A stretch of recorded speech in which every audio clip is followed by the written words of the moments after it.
जैसा देश वैसा वेश, देख करिए आपका संदेश हवा सिंह चहल के साथ।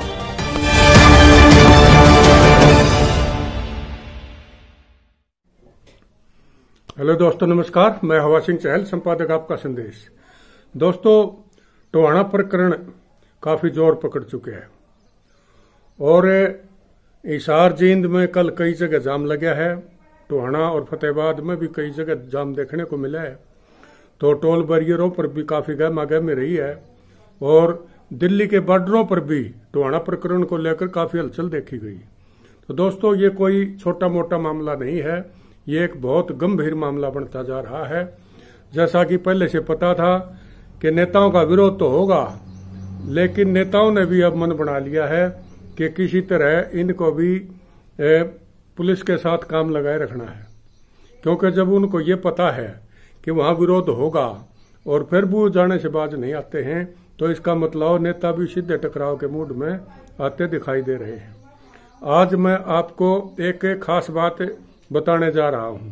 टोहाना प्रकरण का तो सबको पता है कि 27 किसानों को गिरफ्तार किया गया था, जिनमें से प्रशासन ने 25 को तो कल रिहा कर दिया। 2 किसान हैं जिन पर मुकदमे दर्ज हैं, वो दोनों अभी हिरासत में हैं। तो दोस्तों, उनको भी छुड़वाने के लिए पूरी तरह से कल कई टोल बैरियरों पर भी दबाव की स्थिति बनी रही और किसानों ने भी कहा है कि जब तक कल बल्कि चंदौली और यहाँ राकेश टिकैत भी यहीं इकट्ठे अलग अलग वहाँ बॉर्डरों पर रहे हैं और टोल बैरियर पर लोगों को सचेत करते रहे हैं और एक्टिव करते रहे हैं कि उनको रिहा कराने के लिए जो भी उचित होगा वो कदम उठाए जाएंगे। तो दोस्तों, इस तरह अब आगे की जो रणनीति है वो मैं आपको एक आगाह करना चाहता हूं और एक चेतावनी भी देता हूं। अब हद से ज्यादा बातें आगे निकलने जा रही हैं। सरकार के पीछे इसकी एक ही मंशा है। आंदोलन को जितना लंबा खींचा जा रहा है, उससे कहीं न कहीं सरकार के पास अब भी कुछ तुरुप के पत्ते बचे हुए हैं दोस्तों, और अब उसमें सावधान रहने की जरूरत है। सरकार के पास कई तुरुप के पत्ते भी बचे हुए हैं। किसानों को अपने ही साथ बैठे लोगों में फूट के खतरे से सावधान रहना होगा। अब कहीं न कहीं दोस्तों, ये बात मेरी शायद किसी को अच्छी लगे ना लगे, लेकिन मैं कहूंगा जरूर, क्योंकि मैं खुद इस बात को फील कर रहा हूं। कुछ वर्षों की लड़ाई मुझे लगता है कि किसानों के अंदर से भी आवाजें आनी शुरू हो गई हैं। ये टोहाना प्रकरण से भी देखा गया कि किस प्रकार से चंदौली साहब ने वहां बयान दिया और उसको बयान को दरकिनार करके किसानों ने प्रदर्शन किया और विधायक की कोठी का घेराव किया गया।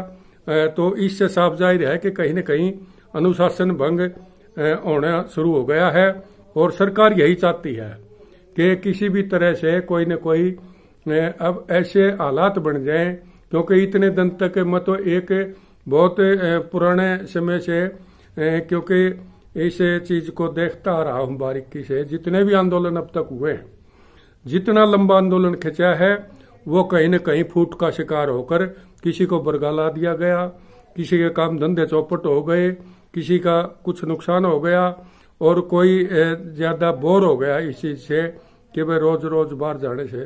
तो ये सारे हथकंडे, लंबा आंदोलन जो जो खिंचता जा रहा है, उसमें सुगबुगाहट इस बात की भी आ रही है कि वर्षों का मतलब आप समझते होंगे।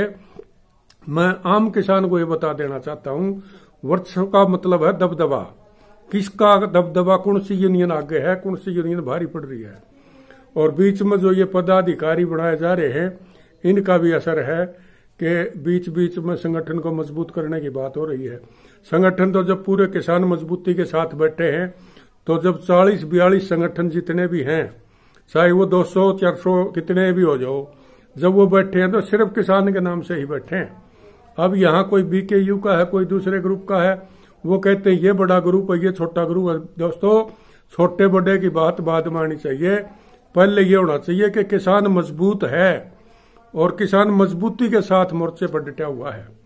अब जब अगर इस बात में किसी की ढील आई या कोई कमी आई, तो उसमें मैं समझता हूं कि आम किसान की नहीं बल्कि नेताओं की कमी उजागर होगी, क्योंकि ये वर्षों की जो लड़ाई है कहीं न कहीं सरकार एक वायरस छोड़ देगी आपके अंदर, और वो वायरस कोई कोरोना का वायरस या किसी बीमारी का वायरस नहीं है।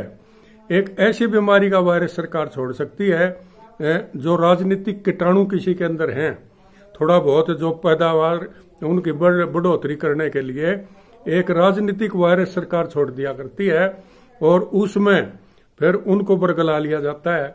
और जो महत्वाकांक्षी टाइप के लोग होते हैं या नेताओं के परिवार से कुछ ऐसे लोग होते हैं जो किसी राजनीतिक दल के नजदीक लग के उसका लाभ उठाने की कोशिश किया करते हैं, ऐसे लोगों से सावधान रहना होगा। और नेताओं को भी अपने परिवारों को, रिश्तेदारों को, निकटवर्ती साथियों को कहना होगा कि हमारा एक सूत्री कार्यक्रम है।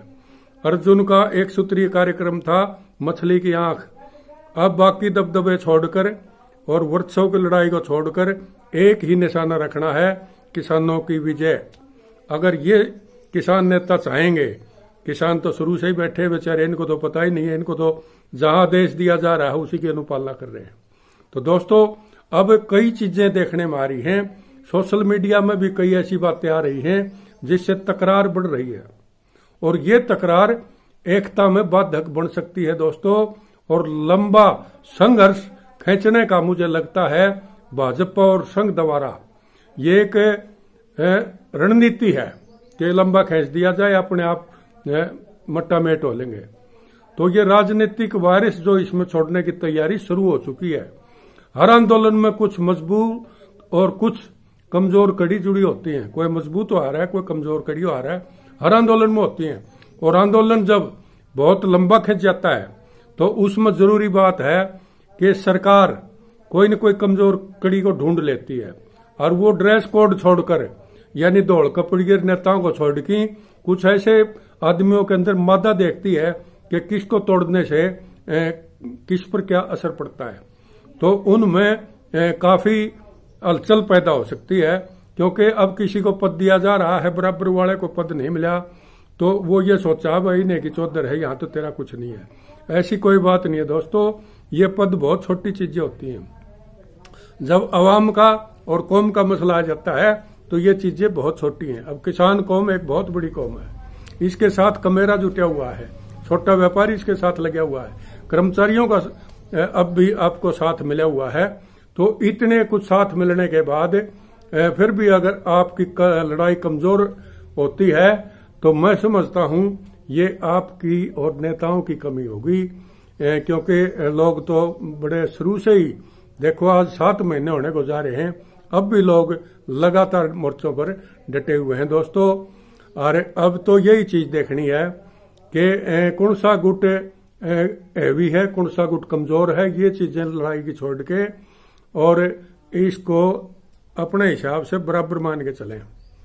और जिस तरह कई किसान नेताओं को भी दरकिनार किया है या वो खुद छोड़ गए हैं, उनको भी मनाने की कोशिश होनी चाहिए, क्योंकि सोशल मीडिया पर कोई अलग से बयान देता है, नेताओं के अंदर भी कुछ कीटाणु होते हैं। मैं मानता हूं कि ये वायरस जो छोड़ने की तैयारी अब सरकार द्वारा की जाएगी, वो वायरस यही होगा कि कितने इसमें किसानों के खिलाफ जा सकते हैं, उनको अपने पाले में करने की कोशिश हो सकती है, या उनके खिलाफ कोई बयान देने की भी कोशिश हो सकती है। तो आपस में टकराव की अगर स्थिति पैदा हो सकती है नेताओं में, तो वो बड़ा गंभीर मामला होगा। और इस आंदोलन को में कोई न कोई ऐसी नौबत नहीं आ जानी चाहिए। एक भी अगर किसान इस आंदोलन का खिलाफ होता है, वो भी एक कमजोर कड़ी मानी जाएगी। तो दोस्तों, अब मैं ज्यादा आज इतना ही बताऊंगा। अब इसके अंदर कुछ वायरस आने लगे हैं सोशल मीडिया पर, कुछ कमेंट इस किस्म के आने शुरू हो गए हैं कि नेताओं पर उंगली उठनी शुरू हो गई है, और इस चीज को नेताओं को भी बड़े संयम से काम लेना होगा। ग्रुप की जहां तक बात है, दबदबा ये देखना है भाई वो ग्रुप मजबूत है, ये बहुत बड़ा ग्रुप है, ऐसा कुछ नहीं है। फिलहाल ये ग्रुप बाद की बात है, बाद में बनते रहेंगे ग्रुप। ये लड़ाई साझी लड़ाई होनी चाहिए आप लोगों की, और इस साझी लड़ाई के अंदर किसी को भी कोई छोटा बड़ा नहीं मानना चाहिए। विजय होगी तो सबकी होगी, मुंह की खानी पड़ेगी तो आप सबको मुंह की खानी पड़ेगी। आज जरूरत है एकता की, संगठन को मजबूत करने की और मोर्चे पर डटे रहने की। तो दोस्तों, आज मैंने इतना ही बताना था। क्योंकि सोशल मीडिया पर कुछ ऐसी बातें आ रही हैं जिनमें बू आने लगी है कि कहीं न कहीं अनुशासन भंग होना शुरू हो गया है। जैसे टोहाना में हुआ, इसी तरह कहीं और हो जाएगा। कुछ युवा तबका होता है, मैंने पहले भी बताया था, जितने बड़े आंदोलन हुए हैं उनमें ग्रुपबाजी उभर कर आई है, क्योंकि कोई शांति प्रिय माहौल देखना चाहता है और कोई उग्र रूप देखना चाहता है। मैंने पहले भी बताया था, इसी देश में महात्मा गांधी हुए हैं, इसी देश में जवाहरलाल नेहरू भी हुए हैं, इसी देश में राजेंद्र प्रसाद वगैरह डॉक्टर साहब और बहुत से शांति प्रिय नेता हुए हैं। और इसी देश के अंदर क्रांतिकारी राजगुरु सुखदेव, भगत सिंह, चंद्रशेखर आजाद, ये बहुत क्रांतिकारी भी नेता सुभाष चंद्र बोस जैसे लोग हुए हैं। तो विचारधाराओं की ये लड़ाई है और इसमें अगर विचारधारा इकट्ठी मेल नहीं खाएगी तो ग्रुप निश्चित तौर पर बनेंगे, क्योंकि कुछ लोग जो शांति चाहते हैं वो शांति की बात करेंगे और कुछ चाहते हैं कि वह बहुत हो चुका है, अब कुछ क्रांति की बात हो जाए, तो वो भी एक लॉबी तैयार होती है इन्हीं के अंदर से। लेकिन सामंजस्य से बैठाना होगा और बड़े तरीके से और सलीके से इस आंदोलन को लेना होगा। कोई भी ऐसी बात इस आंदोलन में नहीं आए जिससे फूट उजागर हो या सरकार को ये मौका मिले कि ये कमजोर कड़ी है, यहाँ घुसा जाए। आज इतनी हिम्मत जब एक विधायक की है कि वो आराम से अस्पताल में जा सकता है, जबकि बाइकाट हो चुका है। और टोहाना जैसे, जहां समैन कनेडी जैसे बड़े बड़े गांव हैं, डांगरा जैसे क्रांतिकारी गांव हैं उधर, और सरदार जिनको हम संघ बोलते हैं, वो संघों के उसमें क्षेत्र में जाकर अगर ऐसी कोई बात है कि एक विधायक चंद आदमियों के साथ हॉस्पिटल में घुस गया, तो या तो उसे जाने ही नहीं देना चाहिए था, चला गया था, तो उसकी मानते हैं ये गलती तो है, क्योंकि वही एक विधायक था जिसने सबसे पहले कहा था कि यहाँ तो हेलमेट पहन के जाना पड़ेगा, लोग घुसने नहीं देंगे। और वही कहीं न कहीं ऊपर के इशारे से है या खुद घमंड में आकर कोई ऐसी बात करता है कि वो जनता से टकराने का, अपने मतदाताओं से इस तरह टकराने की जो हिमाकत करता है, मैं समझता हूं उसको भी संयम से काम लेना चाहिए, क्योंकि ये राज हमेशा किसी की बपोती नहीं है। प्रजातंत्र में सत्ताएं बदल जाया करती हैं और जब कभी भी मौका लगेगा किसान बदला जरूर ले सकते हैं। तो दोस्तों, हद से ज्यादा आगे ना बढ़ें और मेरी अब भी केंद्र सरकार से भी ये गुजारिश है कि समय रहते चेत जाना चाहिए और किसानों की मांगों पर सहानुभूतिपूर्वक विचार करके सम्मानजनक तरीके से किसानों को विदा करना चाहिए, वरना ये किसान किसी सूरत में पीछे हटने वाले नहीं हैं। और अब पूरा इज्जत बेइज्जती का सवाल आ गया है। अब मांग तो नंबर 2 पर आ गई है। पहला मांग पगड़ी का हो गया और मूछ का हो गया।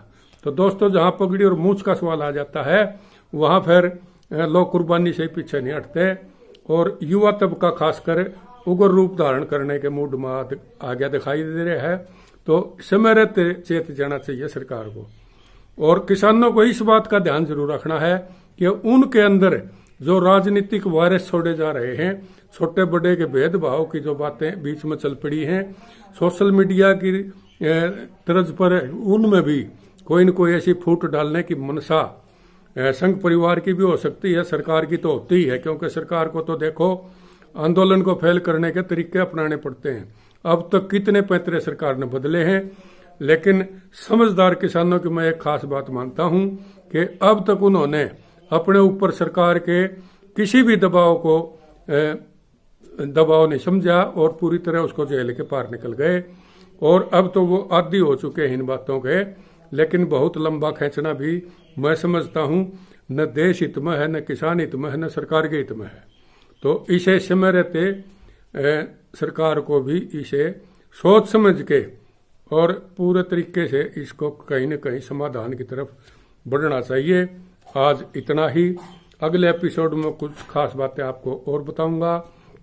अगर आपका संदेश चैनल आपने सब्सक्राइब नहीं किया है तो दोस्तों इसको सब्सक्राइब कर लो और इसको लाइक करो अच्छा लगता है तो, और दोस्तों शेयर जरूर कर दिया करो, ज्यादा से ज्यादा लोग देखें।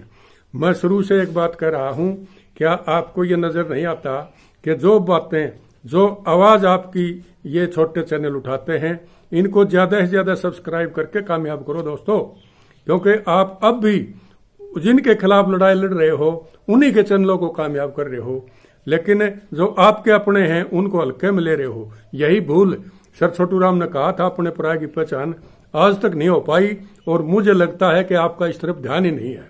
तो दोस्तों इसको ज्यादा से ज्यादा सब्सक्राइब करो और शेयर करो और ज्यादा से ज्यादा लोग देखो, ताकि हमारी बात पहुंचे और आपकी बात हम तक पहुंचे, ताकि हम आगे भी कुछ इन बातों पर प्रकाश डाल सकें।